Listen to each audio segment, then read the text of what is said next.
If you've tried perfect sleep hygiene or taking sleep meds and you're still lying awake at night, it's not your fault.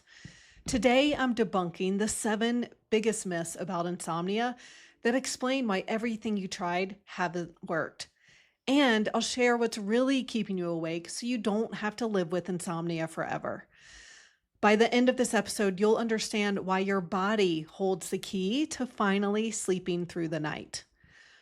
This is the Sleep Detective podcast, where you will learn why you can't sleep and how to fix it naturally.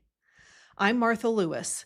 As a functional health and sleep coach for the past 6 years, I've helped over 200 clients find and fix what's keeping them awake so they can stop tossing and turning all night and wake up feeling refreshed with steady energy all day. There is a lot of sleep advice there. As a functional health coach, I believe that most of it is wrong.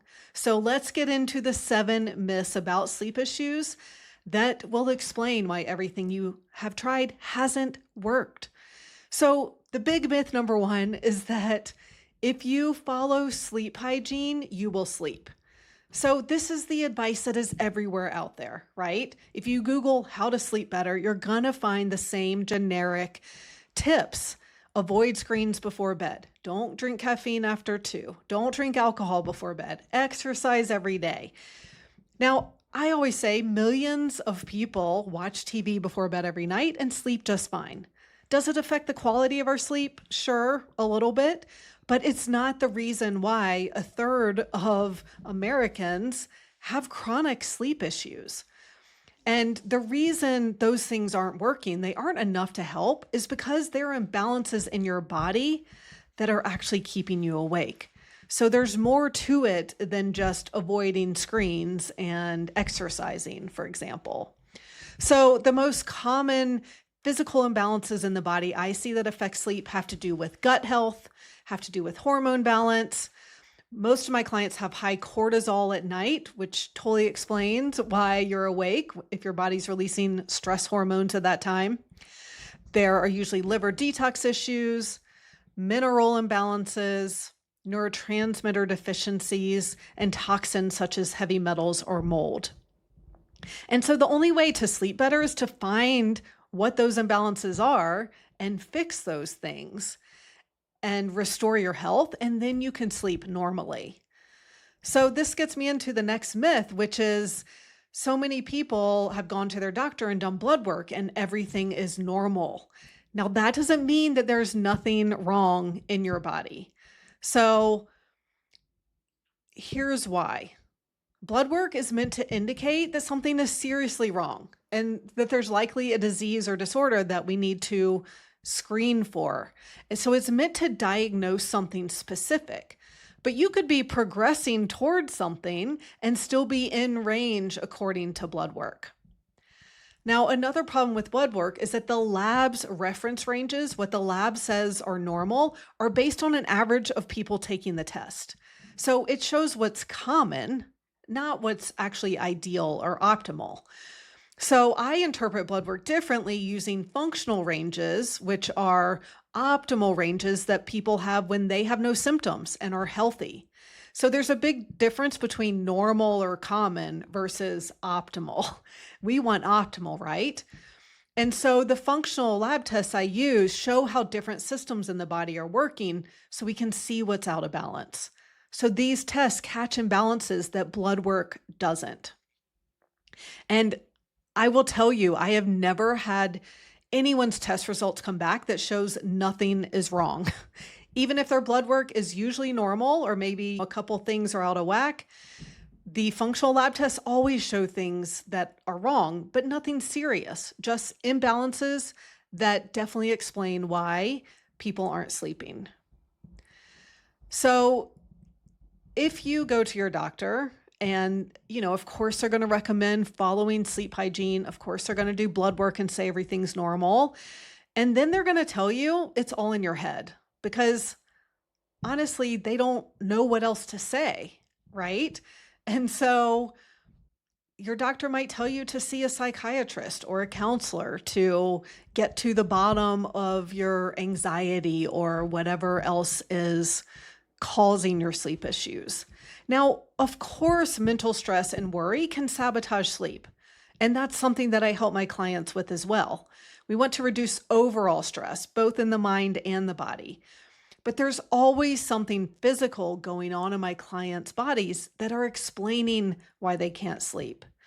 I'd say anyone with chronic sleep issues, whether it's trouble falling asleep, trouble staying asleep, sleeping restlessly, waking up feeling exhausted, even if you do sleep a normal amount of hours, it's all signs that your body is out of balance. And so it's not all in your head and it's not your fault.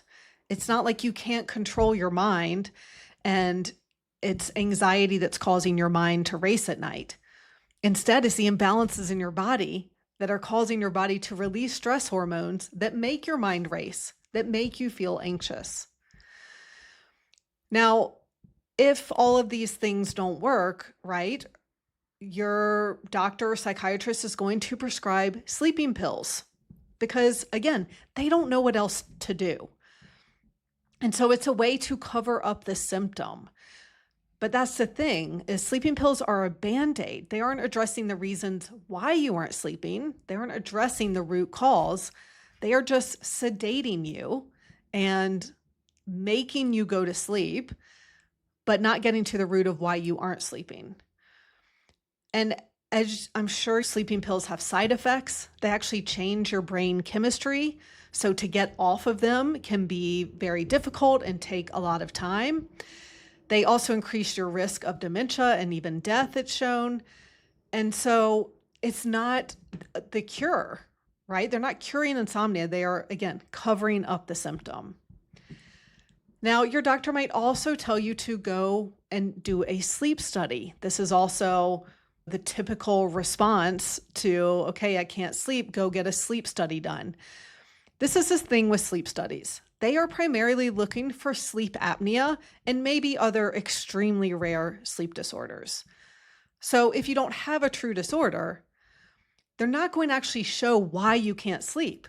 The sleep study might say, yeah, you didn't sleep much, but it's not going to tell you why.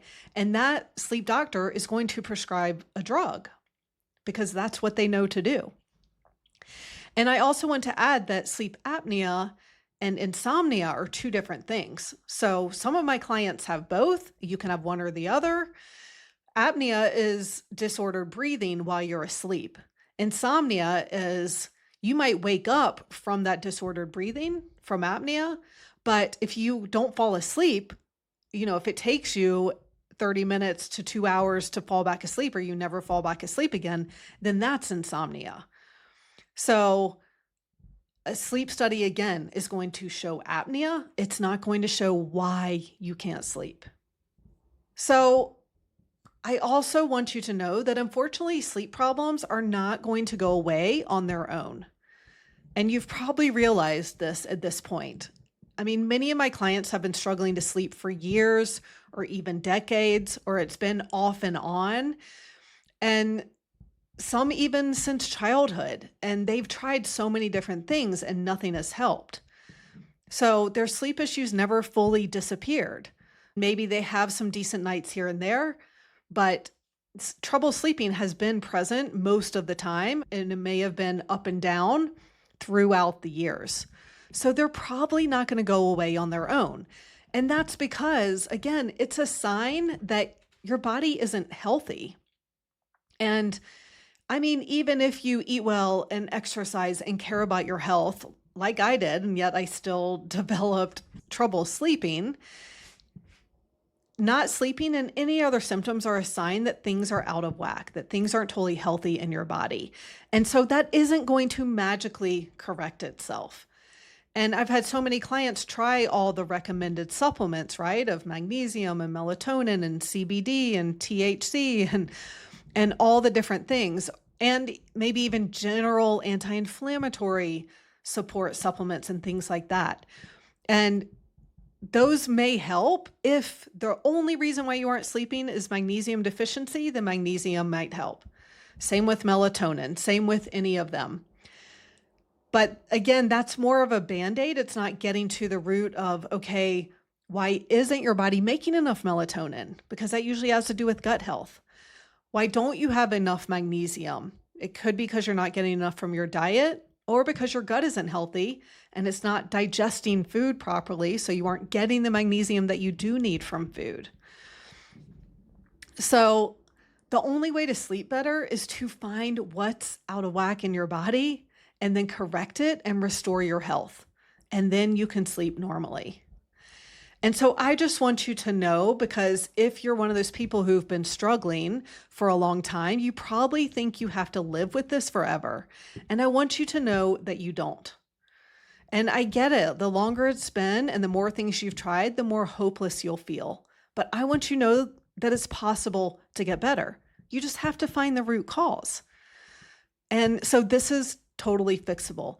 I've helped clients who've had insomnia for decades, even since childhood, and they get better.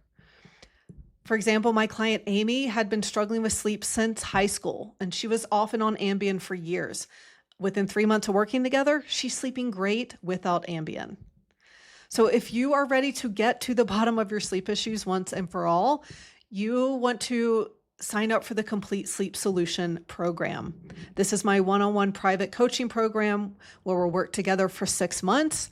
It includes educational analysis of functional lab testing and different assessments, so I can look at everything in your life that's affecting your sleep. And the first step is to schedule a free consultation with me so we can meet each other and I can start to pinpoint what's causing your sleep issues and explain how the program will help you consistently sleep 7 to 9 hours in 6 months or less. So you can sign up for that consultation in the show notes.